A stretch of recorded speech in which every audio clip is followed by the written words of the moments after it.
right, guys, this is Crazy Kev here, and I'm here with my man Blake, the Snake. Blake, how we doing, my man? Doing good, brother. Doing good. How you doing, man? Doing good. I can't complain. And we were just talking before the interview. You mentioned that your opponent pulled out of your upcoming fight. I mean, talk to us a little bit more about what you think is maybe next for you. Uh, Honestly, just looking for what I can get right now, man. Just hopefully I can get a fight in March, pretty early March. But whether it's LFA, Fury, A1, just I'm trying to get a fight, man. Yeah, no, that definitely sounds awesome, man. 100%. And with your last fight, I mean, you just had a big submission win. I mean, talk to us a bit more about that submission win. Was that something you were working on in the gym? Most definitely, man. That fight was dope because I felt that I was really able to display my skills. I've been working a lot on my boxing and my range management, so it definitely helped me use that. But then also my jujitsu has been a big part of what I've been trying to work fundamentally. So definitely got to display a little bit of everything in there with that one. Yeah, no, you definitely did, my man. And with that being said, I mean, what are maybe some of your goals that you might have in 2025? I'm trying to fight at least 4 times this year, maybe five if I can squeak it in. Um, but dude, I'm just trying to keep the pedal to the metal, man. I'm really trying to see if I can make it to the contenders of the show in the next year and a half. Yeah, no, that would definitely be awesome to see in the contenders in a year and a half. And you were fighting on Uriah Faber's promotion. Talk to us a bit more about how you kind of like fighting over there. Oh, dude, I really liked it, man. All the stuff that was set up over there was really well done. Um, everything with what the promotion does to take care of their fighters, like making sure like there's good hotel rooms, good warm up rooms. Like it was one of the best that I've seen so far. It was really good. That's awesome. And did you happen to meet Uriah Faber as well?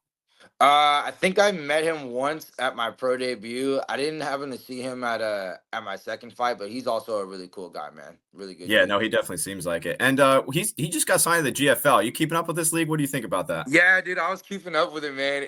The people that they sign is pretty insane, dude. It's pretty insane, but it's honestly, I feel like it's gonna be pretty exciting. It's pretty exciting. I saw Junior Dos Santos and Fabricio Verdun want to fight, and I was just like, bro, that's a throwback.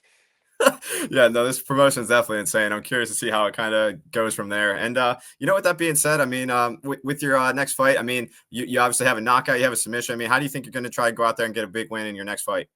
Honestly, man, I'm just trying to finish people, dude. Like I'm out here to kill people. I'm out here to get shit done, man. So it's like, um, anywhere that it goes, man, I'm starting to feel confident in my grappling game. I'm starting to really feel confident in my hands. So I feel like to really be good at this game, you got to be good at a little bit of everything. So it's like wherever it goes, man, that's where I'm going to take it, and that's where I'm going to finish it. Yeah, no, that's definitely awesome to hear. And with MMA right now, I mean, how often do you watch it? And if so, who are maybe some of your favorite fighters that you like to watch? I watch it pretty regularly, man. Like every here and there, like I definitely consume myself in more of the training side. I really like Izzy. Um, Dawkins is a very interesting guy. The way that he wins is very interesting. Obviously I like Poetan and his expertise. Um, Pantoja is one good guy that I think people kind of like sleep on a little bit almost. Um, and then another guy that I've trained with before, but that sometimes people sleep on is Andre Feely. Andre Feely's another really good. He's a really good guy, man.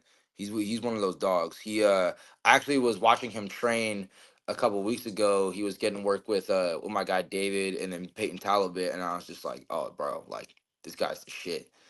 Um, but other than that, man, like it's kind of I don't really have like specific guys that I'm just watching. I kind of just try and take in everything that I can. So it's like if I see like some little things that people are doing that I'm like, that's really dope. Like let's look more into that. I'm just looking at that with any guy, whether it's ranked, non-ranked. Like that's what I definitely like getting out of watching fights. Yeah, no, that definitely makes sense for sure. And with Andre Feely, did you know he has like a band and stuff too? Yeah, dude, it's funny because I literally I joined a band this last year and I've been with my band for like I want to say about 9 months. We actually have a show today that we're playing. Nice. That's awesome, man. That's really cool. So what do you think about his music? Do you like that kind of music? Oh yeah, dude. It's definitely my cup of tea for sure. Like it's very similar to what my band plays, so I'm just like, oh dude, that's super sick. That's awesome. That's really cool. And obviously, he has an awesome nickname, and so do you with the snake. I mean, how'd you kind of come up with that nickname? So that nickname actually, my uncle came up with that one when I was like 3 or 4 years old. I'd be at my grandpa's house, and my uncle Jonathan would just be calling me. He'd be like, "Blake the Snake, what's up, Blake the Snake?" And it just kind of stuck with it, and I just ran with it. I love it. That's definitely hilarious. It's definitely some good stuff. And that being said, with the gym, who else? Or maybe some other guys that you were maybe training with as well. I'm with this guy Jeff Craig. He's a 170 pounder at Classic Fight Team, 5-3, I believe. He's a really good guy. David Rivera, he's on the come up right now. I believe he is 1-0, about to be 2-0. He's about to have his second professional fight. Um, I'm training with the Rotolo brothers at Tenori. That honestly, dude, that has been some of the best jujitsu training that I've gotten. um, Dude, working with those guys, it's pretty insane. But it works hand in hand, man, because where their expertise really is grappling. I feel that they, number one, dude, their learning curve is ridiculous, dude. Like the way that they learn different stuff is insane. So it's like I feel like I've focused on striking for a lot of my career, so that's where I can learn so much from them with grappling. But then I can just show them, a little bit of my like of what works for me, and it's a very good relationship. Working with those guys has definitely been getting me a lot better. That's awesome. I'm definitely glad to hear you're getting better and better every day. And you started training martial arts with your father. I mean, talk to us a bit more about some of your favorite memories with that. Dude, it's funny that you say that, man, because this last year, my dad's been doing a bit, like he's been doing really good on his weight loss, man. Because, dude, he was walking around, I think at like 260 at one point, and him and my mom have been like really getting on their weight loss, and now, dude, my mom's down to like 170 right now, and then my dad is down to like 215. So he's getting this low, and the other, like I think sometime last year he had came back into the gym, and me and him messed around and played spar for a little bit. So those are some of my best memories, man. Like I have the memories as a little kid, but the best memories I'd say is like now that I'm a growing young adult, like having him in the gym is probably one of my favorite things, man. Yeah, that's fantastic. I'm definitely glad to hear that your mom and your dad are each kind of on their weight loss journey, and I hope they keep it up. That's definitely fantastic. And obviously your first bout was in kickboxing. I mean, talk to us a bit more about kind of the nerves competing in that match. Honestly, man, like all of my fights, like a lot of my nerves, I get it weeks prior to the fight. I don't when I'm like getting ready to when it's fight day and I'm weighing in and we're getting ready to fight, I'm like I don't really have any like nerves or butterflies or anything because it's just like, all right, well, like it's the day, like you're gonna go in there and whatever is happening is gonna happen. It's already written. So it's like I never feel fear. Is definitely I feel anxious. And like when I feel anxious before the fights, it's like I'm thinking of different outcomes, man. It's like, the fight could go this way. I could be doing really good, or, I could get put on my back and be put in a crap position or anything like that. So it's like that's definitely where I get my anxiousness. But once it comes to fight day, I'm just like, all right, dude, let's just get in the cage and let's just go scrap, dude. Like that's what it's really about. Yeah, no, that's definitely what it's all about for sure, my man. And with obviously, you're a beast and whatnot in the cage, but what do you typically like to do outside of the cage when you're not in there fighting and training? Dude, I like playing with my band. I'm really into outdoors. Like I got really deep into fishing the last like year or two, so that's been super dope. I'll still go out and skate sometimes, dude, because I grew up a skater kid. So I'll like still go out like do a little bit of flat ground. Like I can't do anything big anymore, man, because number one, I can't break nothing, and I'm too big, so it just hurts. But Okay. uh, but yeah, just band stuff, skating, just being outdoors, dude. Like I like being outside, man. I still play video games and stuff like that, but I try to be outside as much as I can. No, that's fantastic, man. I'm definitely glad you brought up skateboarding. I heard you mention that in another interview. And with that being said, too, have you ever tried like electric skateboarding or anything like that? Yeah, oh dude, I have tried electric skateboarding. Like I have a couple of friends with like one wheels and stuff like that. Yeah, Dude, that stuff is so fun, dude. Dude, like I literally could probably spend hours just riding around on that thing. It's a that's lot of hilarious. fun. That's hilarious. You mentioned the one wheel. My dad has a one wheel. I've never tried it, but I always see him on it. It looks so sick. I feel like I'd fall though if I did it. I never tried it. Uh Dog, as long as you like bend your knees and then keep your arms out to your side, it's easy from there, dude. But it's so fun. I definitely would say try it. Okay, okay, fair enough. Like I said, the electric skateboards are cool, and you're the first fighter that skateboards that actually tried the electric ones. Everyone always just kind of just did the regular ones, so that's pretty sick. That you actually tried that too. Hell yeah. Yeah, and another thing you mentioned as well too. When you were competing in MMA, you took a little bit of break. You did a little bit of baseball as well too. What's maybe some of your favorite memories with that? Dude, I'd say even like with I would say that my memories with that was that it felt really good to be able, take a step, like not necessarily take a step back from training, but I really got to like, just enjoy myself, dude. Like the first crap, maybe like 1 to 2 years of my career, it was just back to back to back nonstop fighting, dude. So like having that little bit of a break was dope because then, I really got to like hang out. I got to, do the stuff with my band. I got to be with my family for the holidays. Um, it those are some of my core moments, my man. Like definitely just kind of being a little bit more present and not just being straight consumed by the fighting. But but now I'm at a point, dude, where it's like now it's really time to kick it into gear because if I'm trying to get to where I want to get it, uh, I've really got to start pushing it for sure. Yeah, no, I definitely agree with you there. And what's maybe some of the best advice you might have got in your MMA career so far? Dude, listen.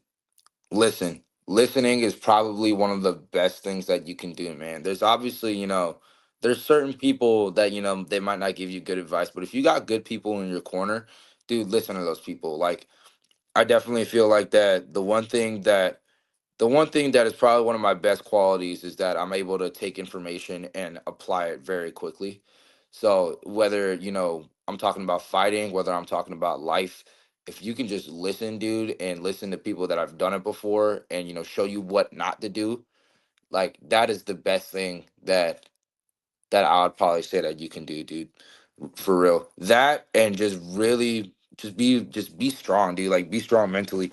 Like being able to be resilient and really just give everything your all and do everything with a little bit of passion, dude. That is the best thing that you can do in this sport and in life. Yeah, no, that makes sense for sure. And with you training in the gym, I mean, when you kind of first started, or even now, I mean, what were maybe some techniques that maybe kind of gave you troubles in the beginning, and you kind of practiced them, and you kind of got better and better every day? I definitely say the wrestling.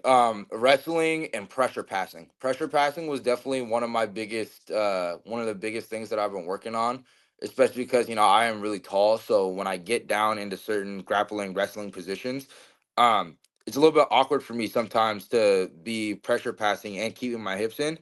But that was one thing that I've been working on like very, very heavily. I've been working it like with Christian Aguilera and Ben Jones at the Den Training Center in Yorba Linda. Um, that has been one of the things with my ground game that has really been, something that I need to improve, and I've been improving it for sure. Yeah, no, I definitely agree. Obviously, you got that submission win as well, and you were obviously an amateur, and then you kind of moved up into the pro scene. I mean, what's maybe been the biggest difference from going from the amateur to pro? Uh, I feel like guys fight a little bit harder. I definitely would say that you going in there for a paycheck, man. So it's like you're going in there to fight for some money. You finna go out there and put your all out there.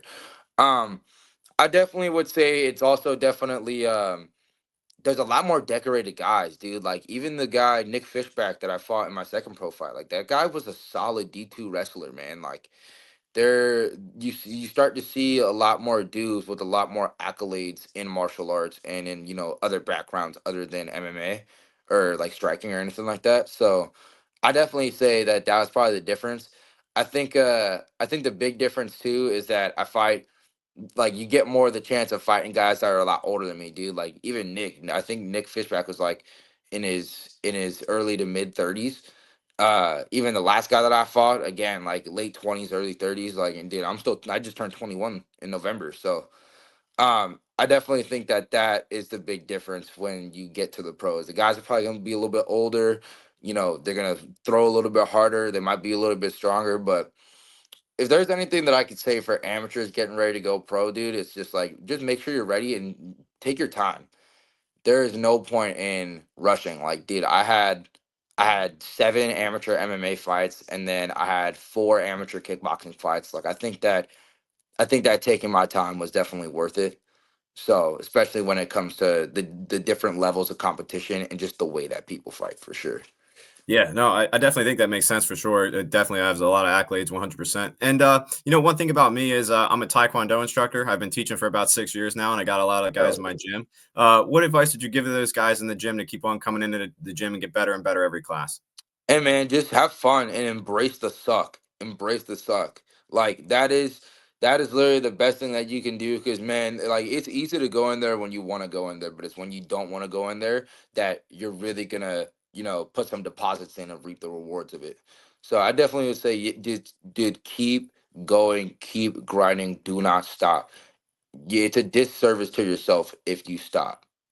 Yeah, no, I definitely agree. I definitely think, you got to embrace that suck, like you mentioned. It's definitely a good message. And speaking of messages, Blake, I mean, what's maybe your final message out there for the fans watching this video?